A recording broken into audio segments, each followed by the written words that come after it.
만약 당신이 1979년 10월 26일 밤 그 방에 앉아있던 22살 여대생이었다면 어땠을까요? 영문도 모른 채 불려간 자리.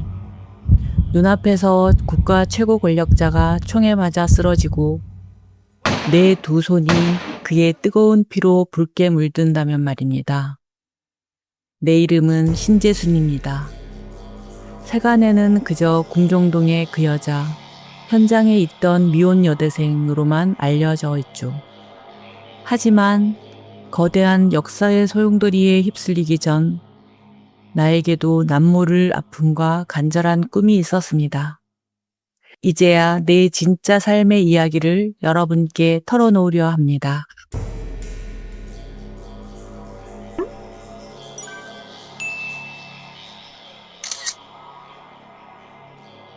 나는 한양대학교 연극영화과 3학년이었습니다.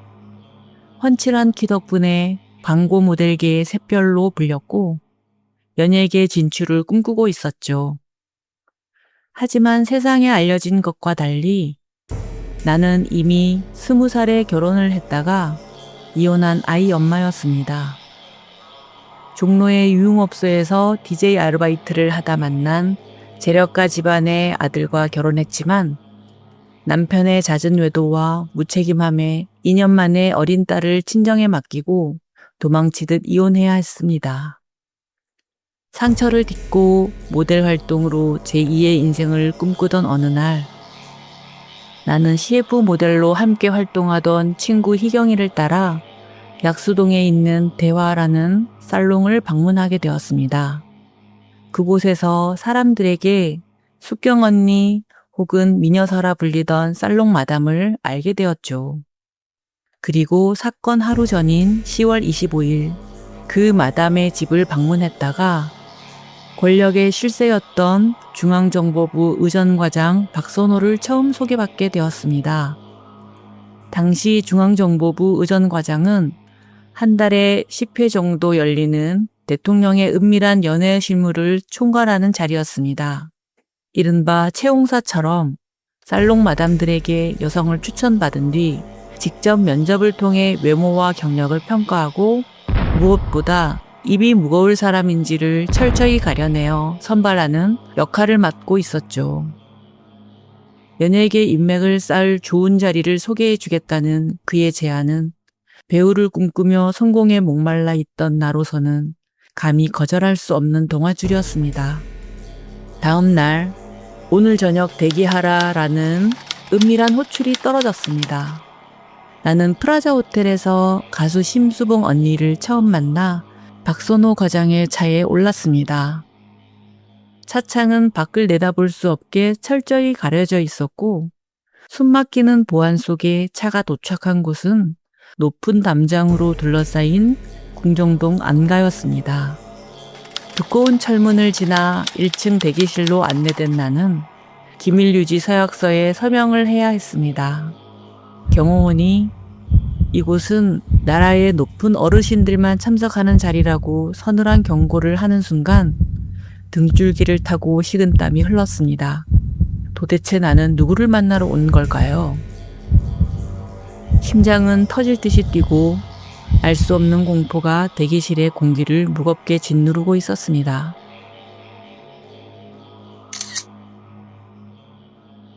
문을 열고 들어선 2층 연회장. 그곳엔 박정희 대통령을 비롯해 당대 최고의 권력자인 차지철 경호실장, 김재규 중앙정보부장, 그리고 김계원 대통령 비서실장이 자리하고 있었습니다. 나와 수봉 언니를 제외하면 모두가 나는 새도 떨어뜨린다는 절대 권력자들이었죠.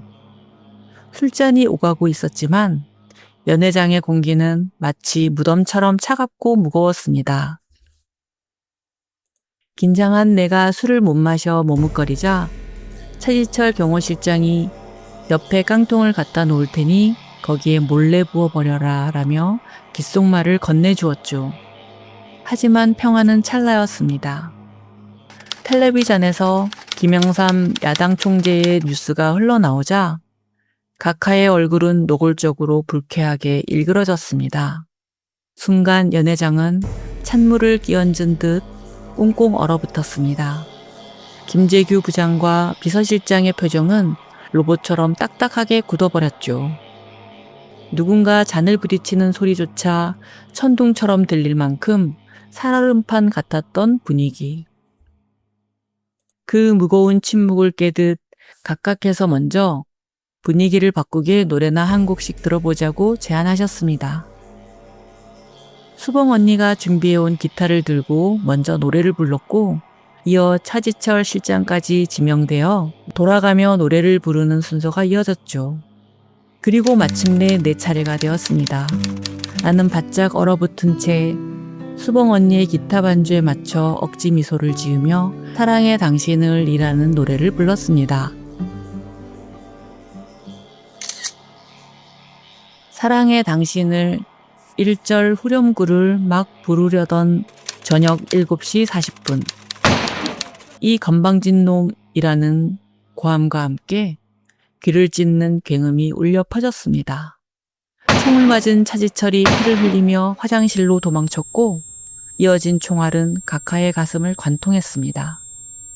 비명과 하양 냄새가 진동하는 아수라장 속에서 나는 뿜어져 나오는 뜨거운 피를 맨손으로 막으며 떨리는 목소리로 물었습니다. 각하, 괜찮으십니까? 각하는 피를 흘리면서도 평소처럼 꼿꼿하게 앉아 대답하셨죠. 응, 나는 괜찮아. 훗날 수없이 그 순간을 떠올려 보았습니다. 그 절박한 순간, 일국의 대통령이 남긴 그 말은 나는 괜찮으니 자네들은 어서 피하게 라는 뜻으로 기억됩니다. 죽음의 문턱에서도 자신보다 우리를 먼저 챙기려 했던 그분의 마지막 표정은 체념이라기보단 오히려 모든 것을 받아들인 듯한 해탈한 모습에 가까웠습니다. 하지만 그것이 마지막이었습니다. 곧바로 전등이 꺼지고 칠흑 같은 암흑이 찾아왔습니다. 잠시 후 전기가 다시 들어오고 새로운 권총을 들고 방으로 들어온 김재규가 보였습니다. 그때 김재규의 눈빛은 인간이 아닌 미친 짐승의 눈이었습니다. 그는 쓰러진 차지철에게 총을 쏜 뒤 내 무릎에 기댄 각하를 향해 기어이 마지막 방아쇠를 당겼습니다. 매캐한 화약 냄새가 숨을 턱 막히게 했고 눈앞에서 벌어진 믿을 수 없는 비극에 온몸이 얼어붙는 듯 했습니다. 당시 내 옆에서 함께 각하를 부축하던 수봉 언니는 극심한 공포에 질려 거의 기절할 지경이었죠. 우리는 다음은 우리 차례구나 싶어 황급히 부속실 화장실로 미친 듯이 도망쳐 들어가 몸을 피했습니다. 나는 두려움에 꼼짝도 못하고 떠는 수봉 언니에게 언니 정신 차려요 라며 다급히 달랬고 떨리는 손으로 화장실 문을 굳게 걸어 잠근 채 숨죽여 떨어야만 했습니다.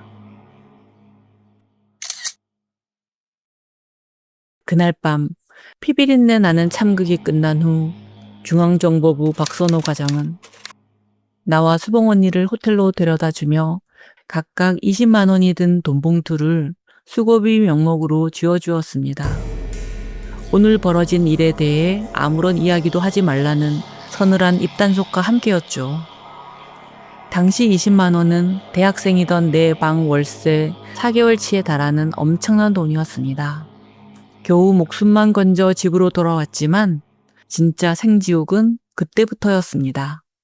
사건 직후 나는 전두환이 이끄는 보안사 합동수사본부로 끌려가 매일 밤 철야 조사를 받아야 했습니다.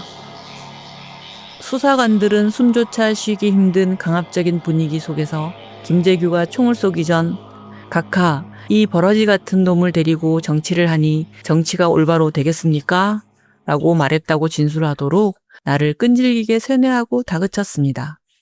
길고 고통스러웠던 조사가 끝날 무렵 당시 보안사령관은 수고했다며 나에게 또 다른 금일봉을 건넸습니다. 사건의 파장을 덮으려던 중앙정보부의 20만 원, 그리고 자신들의 시나리오대로 수사 방향을 조작하려던 보안사의 금일봉. 22살 여대생이었던 나는 국가 권력이 번갈아 쥐어준 그 두 번의 돈봉투와 공포 앞에서 그들이 써준 시나리오대로 입을 열 수밖에 없었습니다. 조사가 끝난 뒤 국가 권력은 내 입을 막고 존재를 지우려 했습니다. 처음엔 언론에 내 뒷모습만 나가게 했고 정혜선이라는 가명을 쓰도록 강요했죠. 하지만 천하를 뒤흔든 사건 앞에서 비밀은 없었습니다. 결국 내 진짜 얼굴과 실명이 세상에 까발라졌고 평생 궁정동의 그 여자라는 좋은 글씨가 새겨졌습니다. 국가는 감옥보다 더 잔인하게 내 일거수일투족을 감시하며 옥죄어 왔습니다. 총성에 대한 트라우마로 탕 하는 작은 소리만 나도 심장이 철렁 내려앉아 숨을 쉴 수가 없었죠. 거대한 권력에 의해 인간 신재순의 삶은 그렇게 지워지고 말았습니다. 이후 평범하게 살아보려 레스토랑도 운영해보고 기업 홍보실에도 취직했지만 구설수는 꼬리표처럼 나를 따라다녔습니다. 결국 도망치듯 1983년 헤비메탈 밴드 연주자인 재미동포를 만나 한 달 만에 재혼하여 미국 LA로 떠났습니다. 하지만 도피처였던 두 번째 결혼 역시 남편의 생활력 부족으로 파경을 맞았습니다. 이국 땅에서 두 딸을 홀로 키우며 모진 세월을 견디던 나는 기나긴 은둔 끝에 1994년 그곳에 그녀가 있었네 라는 책을 세상에 내놓았습니다. 이는 수사기관이 강요했던 거짓 진술, 버러지 발언을 바로잡기 위한 양심선언이자 궁정동 여자가 아닌 인간 신재순으로 살고 싶다는 처절한 외침이었습니다. 1994년 자서전 출간 후 용기를 낸 나는 1996년 20대 시절 못다 이룬 연기자의 꿈을 찾아 한국으로 돌아와 연극 무대에 오르기도 했습니다.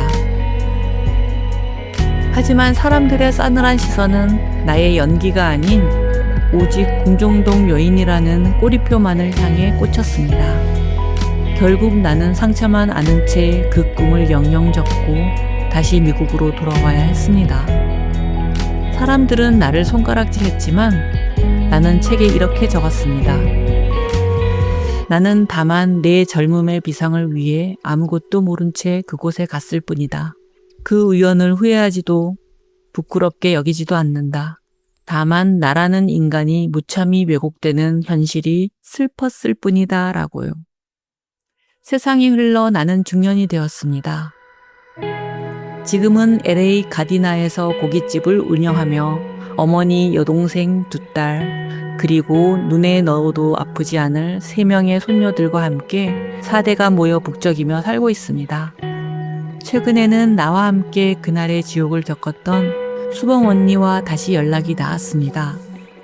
사실 사건 이후 수봉 언니 역시 저 못지않게 이루 말할 수 없는 고초를 겪어야만 했습니다. 언니는 합동수사본부의 강제조사를 받는 과정에서 한 달간 본인의 의지와 상관없이 타인에 의해 강제로 정신병원에 감금당하는 끔찍한 수모를 겪어야 했습니다. 게다가 신군부는 심수봉이 TV에 나오면 국민들이 박정희 대통령을 떠올릴 수 있다는 황당한 이유로 수년간 방송 출연마저 금지시켜버렸죠. 가수가 노래를 뺏긴 채 밤무대를 전전해야 했던 그 억압의 시간은 언니에게 숨통을 끊어놓는 것과 같은 고통이었을 것입니다. 하지만 언니는 그 깊은 절망과 트라우마를 굳건한 신앙의 힘으로 이겨냈습니다. 그리고 세월이 흘러 미국을 방문한 언니는 내 가게로 직접 찾아와 내 머리에 성유를 발라주고 간절히 기도해주며 함께 교회에 나가자고 권유했습니다. 과거 22살의 나를 영문도 모른 채 핏빛 권력의 밀실로 향하게 했던 가혹한 운명은 이제 수봉 언니의 따뜻한 손길을 통해 나를 치유와 평안의 길 교회로 이끌어 주었습니다. 언니의 이끌림 덕분에 비로소 마음의 안식을 찾고 신앙생활을 시작한 요즘 나는 잠들기 전 늘 두 손을 모아 기도합니다. 내 주변 사람들에게 행복을 주소서.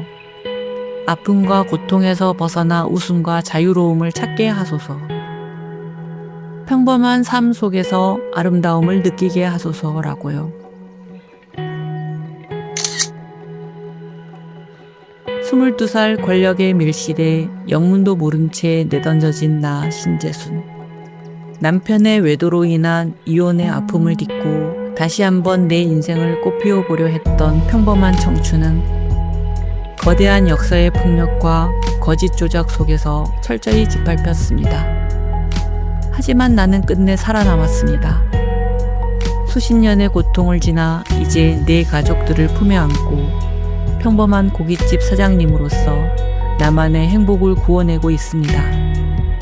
비극의 역사에 희생되지 않고 끝내 나 자신의 삶을 되찾은 생존자, 나 신재순의 이야기가 여러분에게는 어떻게 들리셨나요? 역사의 우연한 목격자였을까요? 아니면 가혹한 운명에 이끌려 그 자리에 있었던 걸까요? 여러분의 진솔한 생각을 댓글에 적어주십시오. 여러분이 남긴 한 줄이 또 다른 역사를 기록합니다. 오늘 이야기가 깊은 여운을 남겼다면 구독과 좋아요, 알림 설정 부탁드립니다. 끝까지 시청해주셔서 감사합니다.